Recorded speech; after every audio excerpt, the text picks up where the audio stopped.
এই তোর এত বড় সাহস, তোরা চিঙ্কু মাস্তানের সাথে পাঙ্গা নিবার চাস, তাও সামনে তুই স্টিল খাড়া। এই তুই চিনিস আমাক, আমি চিঙ্কু মাস্তান, অনলি ওয়ান পারসন, সবসময় কিন্তু মেশিন হাতেই থাকে, কিন্তু কাজ করে না। জানি না খবর রে।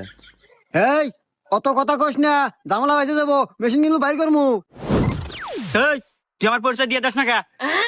এই আমার ওস্তাদ দেখছেন সিরাজগঞ্জের অনলি ওয়ান 2% নামের সাথে কালারের মিল আল্লু মাস্তান। এই রাখ, তুই কথায় কথায় মেশিং এর গরম দেখাস, দেই তোর কি মেশিং আছে বাইর কর। মেশিন ছোট হতে পারে কিন্তু জাল আছে। আরে শালা বোকা, আরে এই সিজনে কি এই মেশিন চলে রে? আপডেট হতে হবে, আপডেট।